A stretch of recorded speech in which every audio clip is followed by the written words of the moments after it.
No, or rather, I'm sorry to cut, or rather, how to attract the right clientele. That's what I want to Okay, so let me give you a clue. So everybody is your clientele, but everybody is not. So who needs to come to a coach? That's a good question. What kind of people need to come to a coach? People with problems? How many of you say people with problems need a coach? Anyone? Any other answers? People who want to solve them? Yeah? People looking for specific results. So on the whole, when you think of coaching, people normally think people with problems need a coach. Is that generally the case? Who says yes? Who says no? And rest of you on this side, I don't know whether you have arms or not, I have no idea. But do me a favor, can you, the moment someone doesn't raise their hand, can you just like punch them in the ribs here? It's very effective. Yep. So this group in the middle, you must be on weed or something. I don't know what you're on. Because this center group is like... Let's try that again. How many of you think that people hire coaches because they have a problem? How many of you think that people they hire coaches not for the problem but for something else? Can you tell me what that something else is? Grow, improve. Okay, so the truth is that people with problems do not hire coaches, ever. So the confusion on your face right now shows me that you've been going for people with problems. And people with problems do not hire coaches. If people are depressed, they are the last people that are going to go to a coach, because the depressed person often says, nothing can happen to me. My life is a mess, it's all over. But they need the coach more than anyone else, but they don't want the coach. I need something, it doesn't mean I'll do it. How many of you need to lose weight? How many of you walk 1 block a day and eat 1 apple a day? Every day, 7 days a week. Yeah, exactly, right? So they need to do that, but they don't want to do it. So my point is, you don't even know who your client is. Right. So your clients are people. How many people in this room are very ambitious? Ambitious people in the room? Look around the room. How many people in this room want to not live in the past but want to go towards the future?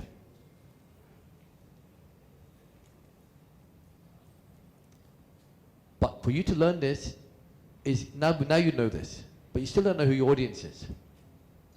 And that is, I can't cover that today, it'll take me forever. After lunch, I will show you 2 things. One is I'm going to show you my system, A to Z, inside out. I'll also show you how I do Facebook marketing. Very small version, because time is short. And I'll show you how all of you in this room will never have to worry about one thing, and that's for me at least. You'll never run out of clients. Ever. And I will show you mathematically, logically, that if you give me 2 hours a week that you can dedicate from your busy life, and if you can't, you need to go and get some serious help. Because if you can't find 2 hours, then something is seriously wrong in your life. You can, 2 hours a week, and I will show you how you can make, I'm just counting my massive band. I'll show you how to make 1.5 lakhs a month. And I will prove it to you, and if you can prove me wrong, I will give you all my program for free. If you can prove me wrong. Logic. Don't say I don't believe you. That doesn't count. I want you to prove it to me mathematically, logically, whichever other way you want to. And if you can't prove me wrong, all of you will register today. It's fair? I'm just asking you. If I can prove you right, if you can't prove me wrong, then I must be right. Yes. Correct? Yes. Cool. So we're going to work on that. So you don't have a 10, by the way. You're at least maybe a 2. No, I'm really feeling awesome now. At least. Yeah. But look at your life as possibilities. Why are you living in the past? When did your son pass away? 2 years ago. Yeah, 2 years have gone now, and it's a long time. And I don't know. May God have mercy on him, and I hope that you become stronger out of this. And maybe your husband's going through trauma as well. We don't know. Yeah. Absolutely. Everyone has their own story, right? What I'm saying to you is that look ahead. And for you to look ahead, you need to be around some good people. I spoke to a couple of people in this room. I won't pick on them because they've asked me not to. But even my message to those people is find some good people and hang around. Even if you could find a monthly meeting where you could hang around with awesome people, your life will change. If you sleep with a dog, you smell like a dog. I don't hang around with bad people. I keep them away. If your friends don't contact you for going out, you should dump them. They're not your friends. You don't need many, you need 2 only. 2 is enough. 4 would be ideal, because then they can carry you when you drop dead. Ideally, it's fine. No, it's true. But you have a long time to make those. And test your friends. Always test them. See if they're going to be there for you when you're in need. But you better be there too, of course. But I think you're that type that you would be. And if they don't, dump them. You've got plenty of time. There's loads of good friends out there. Wonderful people out there. There's some amazing people in here you can be. Did everyone say hello to her? Yes. Did you get mobbed? Yeah, mob her next time. Please give this young lady a big round of applause, ladies and gentlemen. Thank you. So, ladies and gentlemen, as you know, I'm very passionate about my work. Nawaz is a friend of mine. Nawaz has been seeing me for the last 20 years almost now. She came to one of my first ever programs. Always happy to see you here, Nawaz. And she's seen me as a person when I first started and how things have been. And so maybe you can speak to her later. She'll tell you about, whether I've made a change. Yeah. I don't know, it's been almost 20 years. Question? No, it's for the audience. She wants to lose weight. How come I didn't help her? No, she doesn't want to lose weight. She needs to lose weight. She doesn't want to. You see, everyone likes her. No one. She's not bothered. Of course she's bothered, but she doesn't. She knows. She probably looks in the mirror and says, "I need to lose weight," but she never says, "I want to lose weight." Everyone needs to do everything. How many of you need to be richer? Rich. How many of you want to be rich? Think carefully.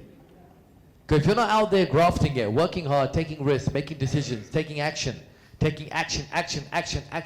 not going to ever do stuff like that. See, people talk a good talk, but people don't walk.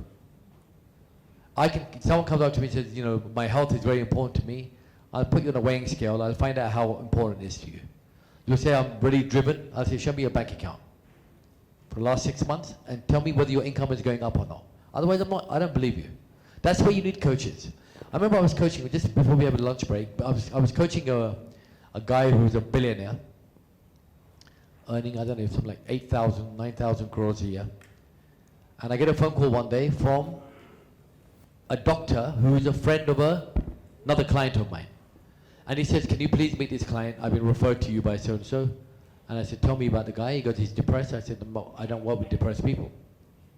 He goes, what do you mean? I said, I don't, because I want to, but there has to be that. First question was, did he call you or did his family ask you? Because the family asked me. I said, I'm not going to come. If he calls me, I'll come, because I know he wants to. But generally it's the family. Anyway, he persuaded me to go. So I meet this man. He's 36 years old, runs a 8,000 crore company in Mumbai. And I meet him, he's like this. I said, what's wrong? Because I'm depressed. I said, how do you know? He said, the doctor told me. So dead doctors never lie. Dead doctors never lie. So doctors are powerful. You said, doctor says you're depressed, you go, okay, I'm depressed. I said, so how do you know? He goes, the doctor told me. I said, before the doctor told you, did you feel you were depressed? He said, no. I was down, but he's confirmed I'm depressed. I said, so how long have you been depressed for? He goes, 5 years. And for 5 years I've been on medication. And he gives this big list of medication that I looked at it and I thought, okay. So anyway, so I'm thinking, obviously the doctor's lost the plot completely. So he's sitting there talking to me, business is down, that's why I'm depressed. I was making 8,000 crores, now I'm making 6,500 crores. It's a tough life. Hello. It sounds funny, but 1,500 crores is a lot of money for someone that makes that money. So it's normal, right? And I'm not joking, there's a couple more things he said that made me laugh. One is, my friends bought a bigger plane than me. I can't afford to buy that plane. So, I'm feeling a bit down. These are the problems that people have in life, big problems. Even bigger than yours. So, he's talking to me and he's just telling me stuff, and his wife walks in. Lovely woman, live in this Ultimate Road apartment. They own the whole building. She walks in, and the moment she walks in, he sits up. She goes, he sits down. She comes in, he sits up. She goes, sits down. So now I look at people's body language. I don't listen to what they say. 'Cause what they say is rubbish 90% of the times. But the body can never lie, ever. Ladies, if you want to know what your husband's up to, it's very easy to find out. Ask him a question. If his hands move in any particular direction for no reason, it's a lie. Now, the ladies are going to go,